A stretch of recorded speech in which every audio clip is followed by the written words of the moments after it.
Hello everyone, welcome to Crystal Commerce classes Learning that Influences You by Avneet.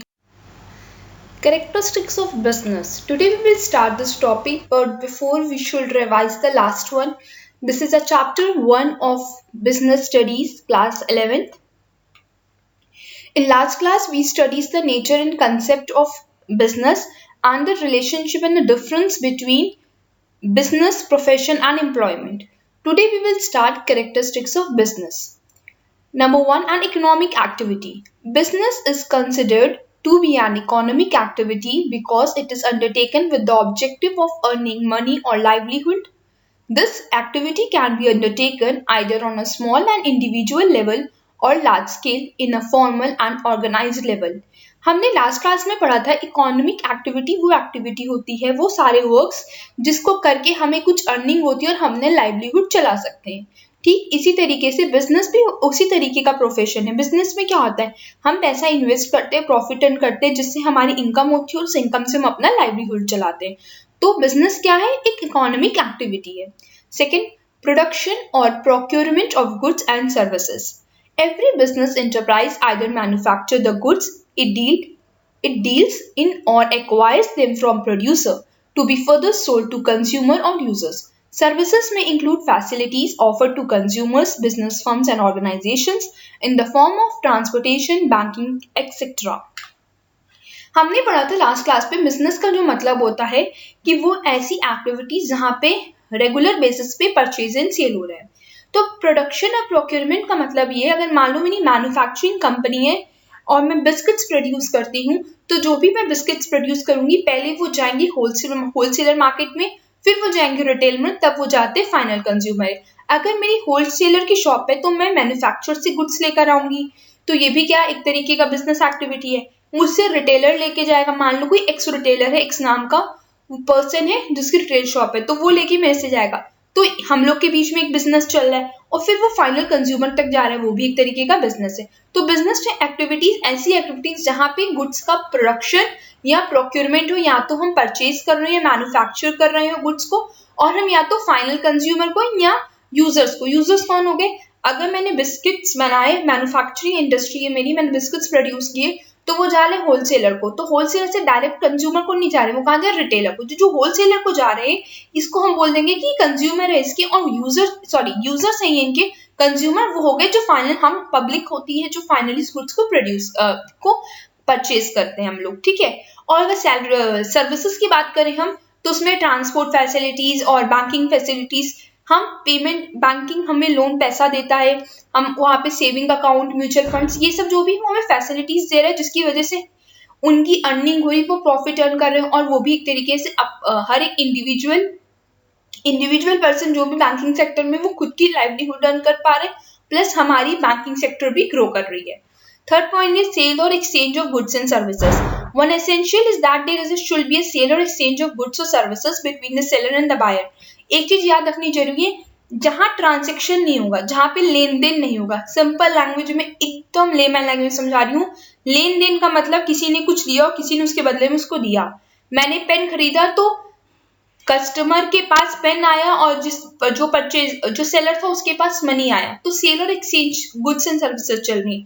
मैं teacher हूँ, मैं पढ़ा रही हूँ, स्टूडेंट्स मुझे पे कर रहे हैं, तो ये क्या, यहाँ पे भी सर्विसेज का एक्सचेंज चल रहा है. ठीक है. तो ऐसी चीज होना बहुत ही बिजनेस उसी को कहा जाएगा जहाँ पे एक्सचेंज ऑफ गुड्स और सर्विसेज होंगी. ठीक है. नेक्स्ट पॉइंट है हमारा dealings in goods and services on regular basis. Business involves dealing in goods or services on a regular basis. One single transaction of sale or purchase therefore does not constitute business. कहने का मतलब ये है कि मान लो मैंने अपने किसी फ्रेंड को आज एक बुक सेल कर दी, मैंने उससे पैसे लिए 500 रुपये, मैंने एक बुक उसको दे दी, मेरे पास 2 बुक थी, उसने मुझसे मांगी, मैंने दे दी. फिर 20-25 दिन बाद किसी को मैंने ऐसे ही पेन सेल कर दिया, सोल्ड किया, किसी को मैंने, मतलब ये क्या मैं इसको बिजनेस बोलूंगी? नहीं. बिजनेस वो एक्टिविटी होती है जहाँ पे जो भी डीलिंग हो रही है गुड्स एंड सर्विसेज का, वो रेगुलर बेसिस पे हो रही है. ये नहीं कि कोई एक दिन कर रहा है, कोई 10 दिन बाद का आपने कुछ और सेल किया, नहीं. वो पर्टिकुलर कमोडिटी की होती है, रेगुलर बेसिस पे होती है, जहाँ मनी का इन्वॉल्वमेंट होता है, और उसका मेन मोटो क्या होता है, प्रॉफिट प्रॉफिट को अर्न करना। तो dealing in goods and services on a regular, एक सिंगल ट्रांजेक्शन से आप ये नहीं कह सकते हो कि ये बिजनेस है, इसने परचेज और सेल किया, नहीं। परचेज सेल जो रेगुलर बेसिस पे होता है, जहां मनी इन्वॉल्वमेंट होता है, उसका मेन अर्न होता है, मेन मोटो कि वो प्रॉफिट को अर्न करे। नेक्स्ट है profit earning. One of the main purpose of business is to earn income. By way of profit, no business can survive for long without profit. That is why businessman makes all possible efforts to maximize profits by increasing the volume of sales or reducing cost. हर एक businessman का soul purpose होता है profit. चलो मैं मान लूं कि आप ये सोचो कि अगर प्रॉफिट नहीं अर्न करेगा तो क्या बिजनेस सर्वाइव नहीं कर सकता? बिल्कुल भी नहीं कर सकता बिना प्रॉफिट के। फॉर एग्जाम्पल अगर मैं आपको समझाऊं, मैंने 1 लाख रुपए लोन ले लिए बैंक से, ठीक है, मान लो 0%, जो कि पॉसिबल नहीं है, 0% इंटरेस्ट में मिल गया। फॉर एग्जाम्पल ये एक हाइपोथेटिकल सिचुएशन लेके चल रही हूँ मैं। मुझे बिजनेस स्टार्ट करना था, मुझे 1 लाख की जरूरत थी, मैंने बैंक से 1 लाख रुपीज ले लिए, ठीक। अब 1 लाख को मैंने ना मुझे इंटरेस्ट पे करना है, बस मुझे वो प्रिंसिपल अमाउंट 1 लाख रुपीज 1 साल के बाद बैंक को डिपॉजिट कर देना है, मतलब रिटर्न करना है, ठीक है। अब मैंने बिजनेस स्टार्ट किया, अगर मैं बिजनेस में प्रॉफिट मार्जिन ना रखूं तो मुझे उतनी ही, मान लो 1 लाख के गुड्स जो मैं लाई वो पूरे 1 लाख के गुड्स सेल हो गए, मैंने प्रॉफिट मार्जिन रखी नहीं, तो मुझे रिटर्न में क्या मिला? सेल करके जो भी प्रोडक्ट्स मैंने सोल्ड किए उसके रिटर्न में क्या मिला? वही 1 लाख रुपीज मिले। अब वही 1 लाख रुपीज में 1 साल के बाद मुझे बैंक में डिपॉजिट रिटर्न करने हैं, तो क्या बिजनेस हुआ ये? क्या बिना प्रॉफिट के मैं सर्वाइव कर पाऊंगी? क्या फायदा हुआ मुझे इतनी मेहनत करके पैसा लोन लेके सोल्ड करने का, जब मुझे प्रॉफिट ही नहीं अर्न किया, मैंने कोई प्रॉफिट मार्जिन नहीं रखा? तो क्या कोई बिजनेस सर्वाइव कर सकता है? क्या मैं सर्वाइव कर पाऊंगी मार्केट में? नहीं। इसीलिए हर एक बिजनेसमैन का, हर एक बिजनेस का सोल पर्पस होता है प्रॉफिट अर्न करना। अब ये उसको डिसाइड करना है कि कितना, किस स्केल पे करना है, कितना प्रॉफिट मार्जिन होना चाहिए, कैसे गुड्स है, ताकि उनको प्रॉफिट भी हो जाए, कॉस्ट भी कम से कम रहे और डिमांड भी हो मार्केट में। ऐसा ना हो कि हम इतनी ज्यादा हाई प्रॉफिट के चक्कर में इतना प्राइस हाई कर दे प्रोडक्ट का कि डिमांड ही नहीं हो रही, लोग हमारा प्रोडक्ट खरीद नहीं रहे, वो स्विच ओवर कर रहे हैं अदर ब्रांड्स के ऊपर, अदर प्रोडक्ट्स में। ऐसा भी नहीं होना चाहिए। नेक्स्ट पॉइंट है हमारा uncertainty of return. Uncertainty of return refers to the lack of knowledge relating to the amount of money that the business is going to earn in a given period. Uncertainty of return का मतलब है वो lack of knowledge relating to the amount of money. वो amount of money जो कि मतलब मैंने पैसा लगाया 1 लाख रुपए अपने बिजनेस में, मैं चाहती हूँ कि मुझे उससे रिटर्न मिले, ठीक है। तो मेरी lack of knowledge की वजह से ऐसा ना हो कि मुझे ये मालूम ही ना हो कि मुझे कितना अर्न करना है। और वही बात है ना, मैं लाख रुपए बैंक से लोन लेके मैंने गुड्स परचेज कर ली अपनी शॉप के लिए, प्रोडक्ट्स ले आई होलसेलर से, और उन प्रोडक्ट को मैं सोल्ड नहीं कर पा रही हूँ। मुझे ये नहीं समझ आ रहा कि मैं कितना प्रॉफिट मार्जिन, ऐसा ना हो मैं इतना कम प्रॉफिट मार्जिन लग लूँ कि मेरा बिजनेस ही बंद हो जाए या मुझे लॉस हो जाए, क्योंकि बहुत इसके अलावा भी अदर फैक्टर्स होते हैं जो इफेक्ट करते हैं हमारे बिजनेस को। तो मुझे हर एक एलिमेंट को देख के चल रहा है, तो ये इंपॉर्टेंट बहुत है। और अनसर्टेनिटी तो है ही ना कहीं कि हो सकता है अगर मैं 5% मार्जिन लेके चल रही हूँ और फ्यूचर में कुछ भी चेंजेस आ गए तो हम पता नहीं 5% प्रॉफिट पे सर्वाइव कर पाएंगे कि नहीं। एक एग्जांपल देती हूँ, वो बहुत आप कनेक्ट करोगे, रिसेंट से है, बहुत 2-3 साल हुए, ज्यादा नहीं हुए, 2000, ठीक है। डीमोनेटाइजेशन वर्ड आप सबने सुना होगा, ठीक है। मान लो मेरा बिजनेस तो मैंने किसी एक्स पर्सन के नाम से डीलिंग कर ली, उसने मेरे साथ डील हुई हम लोगों की कि आप मुझे 10,000 पैकेट्स बिस्किट के देना 1 मंथ के बाद, और जो भी पेमेंट होगी वो 500 और 1000 की नोट्स में होगी। वैसे तो नहीं जरूरी है, पर जो हमारा एग्रीमेंट कॉन्ट्रैक्ट बना था, जो हमारा कॉन्ट्रैक्ट था, उसमें मेंशन था कि पेमेंट मुझे कैश में ही चाहिए और वो भी 1500 के नोट्स में। अब हो गया डिमोनेटाइजेशन, वो नोट्स हो गए इनवैलिड, तो कहीं ना कहीं अनसर्टेनिटी थी ना कि पता नहीं मुझे रिटर्न मिलेगा नहीं। मैंने तो प्रोडक्ट्स जो भी थे वो तो रेडी कर दिए, अब पेमेंट की बारी आएगी तो फिर प्रॉब्लम्स होंगी। तो यही सब चीजें हैं कि अनसर्टेनिटी रहती है हमें कहीं ना कहीं फ्यूचर को लेके। तो जितनी भी पॉसिबल एफर्ट्स करो, कुछ ना कुछ अनसर्टेन रहता है जिसकी वजह से थोड़ा बहुत लॉस होता है। तो कोई भी बिजनेस बिना लॉस के सर्वाइव नहीं कर सकता है। Element of risk. Risk is the uncertainty associated with the exposure to loss. Risk are related factors like changes in consumer taste and fashion, change in method of production, etc.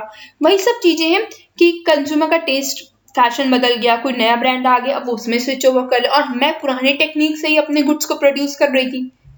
Biscuit बना रही थी मैं, cream biscuit नहीं थे मेरे, normal biscuit थे, और अब जो भी डिमांड आ रही है मार्केट में वो क्रीम बिस्किट्स की आ रही है। कोई किसी को वेनिला फ्लेवर चाहिए, किसी को चॉकलेट फ्लेवर, तो भी डिफरेंस आ रहा है कि नहीं आ रहा है। अगर मैं मेथड स्विच ओवर नहीं करूंगी, मैं आज के टाइम के अकॉर्डिंग टेक्नोलॉजी को नहीं यूज करूंगी, नहीं अपडेट करूंगी, तो क्या मैं सर्वाइव कर सकती हूँ? तो ये सब रिस्क फैक्टर्स होते हैं, ये भी एसोसिएटेड। कहीं ना कहीं अनसर्टेनिटी और रिस्क काफी रिलेटेड टर्म्स है। तो आप इन दोनों का मेन मोटिव यही है, मतलब कहने का है कि जो रिस्क है वो अनसर्टेनिटी का मतलब ही कहीं ना कहीं रिस्क होता है। तो ये हमारे थे कैरेक्टरिस्टिक्स ऑफ। नेक्स्ट टॉपिक हमारा बिजनेस एक्टिविटीज। जो बिजनेस होता है वो हमारा मेजर दो पार्ट्स में डिवाइड है, एक है इंडस्ट्री सेक्टर, एक है कॉमर्स सेक्टर। इंडस्ट्री सेक्टर हमारी 3 पार्ट्स में डिवाइड है, प्राइमरी, सेकेंडरी, टर्शरी। फिर प्राइमरी 2 पार्ट्स में डिवाइड है, एक्सट्रैक्टिव, जेनेटिक। सेकेंडरी में आते हैं 2 पार्ट्स जो कि मैन्युफैक्चरिंग और कंस्ट्रक्शन का पोर्शन देखते हैं। मैन्युफैक्चरिंग फर्दर डिवाइडेड है 4 टाइप्स में, analytical, synthetical, processing and assembly. Commerce भी 2 पार्ट्स में divided, trade and auxiliaries to trade. Trade 2 तरीके के होते हैं, इंटरनल, एक्सटर्नल। इंटरनल ट्रेड होते हैं होलसेलर, रिटेलर। एक्सटर्नल ट्रेड होते हैं import, export and entrepot. Auxiliary trade further divided है transportation, warehousing, insurance, banking and finance, advertising. अभी मैंने सिर्फ इन टर्म्स को आपको कुछ एक्सप्लेन नहीं किया, हम पर्टिकुलर टर्म्स के बारे में पूरी डिटेल में पढ़ेंगे। आज हम स्टार्ट कर रहे हैं, बस मैं एक बेसिक आइडिया दे रही हूँ आज आपको। नेक्स्ट जो स्लाइड्स है हमारी उसमें पता चलेगा इंडस्ट्री का क्या मतलब है, जनरल व्यू, और कॉमर्स का जनरल डेफिनेशन, जनरल मीनिंग में दूंगी। फिर जो नेक्स्ट क्लास होगी मेरी उसमें प्रॉपर पहले हम इंडस्ट्री को कंप्लीट करेंगे, बताएंगे तीनों इंडस्ट्रीज कौन कौन सी है, primary, secondary, tertiary. Primary industries के दोनों पार्ट डिफाइन करूंगी, पूरा प्रॉपर एक्सप्लेन। सेकेंडरी फिर टर्शरी, उसके मैन्युफैक्चरिंग के पार्ट्स, एक एक डिटेल जितनी भी पूरी यहाँ चार्ट में है वो हम लोग पूरा पढ़ेंगे, ठीक है। तो अभी मैं स्टार्ट कर रही हूँ, नेक्स्ट टॉपिक है हमारा industry. Industry refers to economic activities which are connected with conversion of resources into useful goods. Industry वो इकोनॉमिक एक्टिविटीज है जहाँ पे हम रॉ मटेरियल को, जो भी रिसोर्सेज हैं उनको फिनिश्ड प्रोडक्ट में कन्वर्ट करते हैं। मान लो कॉटन हमारा क्या है, कॉटन हमारा रॉ मटेरियल है जिसको मैं इंडस्ट्री में ले जाके कॉटन के मैं ड्रेसेस स्टिच करा रही हूँ, क्लोथ्स मैन्युफैक्चर हो रहे हैं, वो क्या हो गई इंडस्ट्री, जहाँ पे हम रॉ मटेरियल्स को फिनिश्ड यूजफुल प्रोडक्ट में कन्वर्ट करते हैं। The term industry is used for activities in which mechanical applications and technical skills are involved. जहाँ पे बहुत सारी machines और mechanical term, technical terms का use होता है ऐसी activities को हम क्या बोलते हैं, industries बोलते हैं। The term industry is also used to mean groups of firm producing similar or related goods. अगर जैसे कि कॉटन का एग्जाम्पल लें, अगर कॉटन रिलेटेड जितनी भी इंडस्ट्रीज होंगी तो हम उनको एक इंडस्ट्री बोलते हैं, एक इंडस्ट्रियल टाइप हो गया वो, ऐसी इंडस्ट्री टाइप हो गया, तो उसको भी हम क्या बोलते हैं, ऐसी फर्म्स जो similar products, related products produce कर रही हो, तो उन ग्रुप ऑफ फर्म्स को हम क्या बोलते हैं, इंडस्ट्री बोलते हैं। In common parallel services like banking, insurance industry से बैंकिंग इंडस्ट्री, मतलब बैंकिंग भी एक तरीके की इंडस्ट्री है जहाँ पे हमको different type of services provide होती है। तो चाहे वो कोई भी बैंक हो, HDFC है, ICICI बैंक है, कोटक महिंद्रा है, SBI, ये सारे क्या है, ये सब RBI के अंडर आते हैं, है तो बैंकिंग सिस्टम है पूरा। इनका काम क्या है, loan, savings account, loan account, लोगों से पैसा लेके इन्वेस्ट कर, यही चीज तो है। पब्लिक के लिए लोन प्रोवाइड करते हैं, तो इस क्या है, पूरा एक बैंकिंग सेक्टर है। Insurance different type of insurance provide करते हैं हमें, चाहे जितनी इंश्योरेंस कंपनीज हो, तो वो सब क्या होगी, इंडस्ट्री होगी, उनका मेन मोटो ये है। तो ग्रुप ऑफ फर्म्स, मतलब एक जैसे अगर ABCDE ये 4 बैंकिंग है तो ये पूरी मिलके क्या है, एक इंडस्ट्री है, इसको क्या बोलेंगे हम, बैंकिंग इंडस्ट्री। नेक्स्ट टॉपिक है हमारा commerce. Commerce includes 2 types of activities, trade and auxiliaries to trade, ठीक है। कॉमर्स का वैसे नॉर्मल, अगर जनरल बात करूं कॉमर्स का क्या मीन होता है, तो buying and selling of goods and services with by the use of transportation के यूज से कोई भी हम बाइंग एंड सेलिंग कर रहे हैं तो क्या है, कॉमर्स है।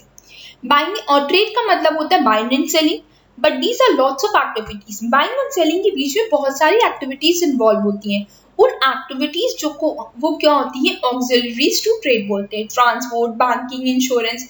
अब मैन्युफैक्चरिंग इंडस्ट्री है मेरी, मैंने बिस्किट्स प्रोड्यूस कर लिए, अब वो होलसेलर तक और रिटेलर तक, फिर फाइनल कंज्यूमर तक तभी पहुंचेंगे अगर बीच में ट्रांसपोर्टेशन सिस्टम होगा। वेयर हाउसेस की फैसिलिटीज होगी। अभी करोड़ों में मैंने प्रोड्यूस किए तो करोड़ों पे एक दिन में तो सेल होगा नहीं, तो वेयर हाउस भी तो चाहिए हमें स्टोर करने के, हमें ट्रांसपोर्ट फैसिलिटीज, हमें व्हीकल्स भी तो चाहिए मैन्युफैक्चरिंग इंडस्ट्री से गुड ले जाके होलसेलर तक पहुंचाने के लिए। होलसेलर वहां से रिटेलर को ले जाएगा, रिटेलर तक पहुंचने के लिए हमें ट्रांसपोर्टेशन फैसिलिटीज चाहिए। होलसेलर के साथ साथ रिटेलर को भी तो वेयर हाउस की जरूरत है। तो ये सब जो एक्टिविटीज हैं जिनके सपोर्ट से बाइंग एंड सेलिंग पॉसिबल हो रही गुड्स की, तो हम उसको क्या बोलते हैं, auxiliaries to trade.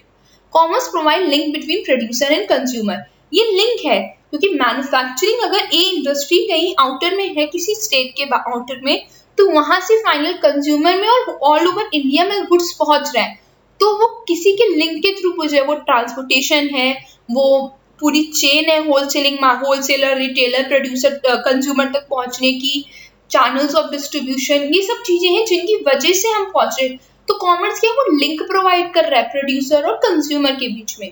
All activities involving the removal of hindrances in the process of exchange are included in commerce. वो सारी एक्टिविटीज जो कि एक hindrances मतलब डिफिकल्टीज या जो भी बैरियर्स आ रहे हैं, जो भी प्रॉब्लम्स आ रही है, उनको रिमूव करके एक्सचेंज, प्रोसेस ऑफ एक्सचेंज को पॉसिबल करती है, उसे हम क्या बोलते हैं, कॉमर्स।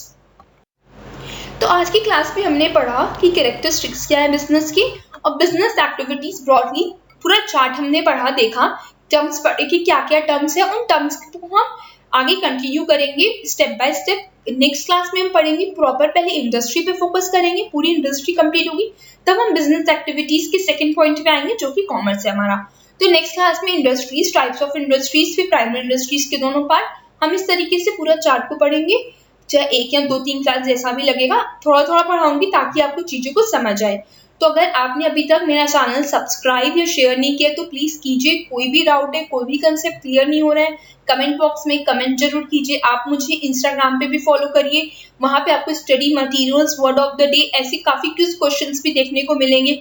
फर्दर जैसे जैसे टाइम फर्दर आपको काफी कुछ सीखने को मिलेगा, काफी क्वेश्चंस मिलेंगे, और वहां पे आपको स्टडी मटेरियल भी बहुत इजीली प्रोवाइड होगा। आप मुझे इंस्टाग्राम पे भी फॉलो कर सकते हैं, वहां भी डाउट्स पूछ सकते हैं, या यूट्यूब पे भी, और अपने फ्रेंड्स के साथ भी शेयर कीजिए चैनल को। और कोई भी प्रॉब्लम आ रही तो प्लीज कमेंट बॉक्स में कमेंट जरूर कीजिए, अपना फीडबैक दीजिए। Just a friendly reminder, push yourself because no one else is going to do it for you. Believe in yourself. Thank you.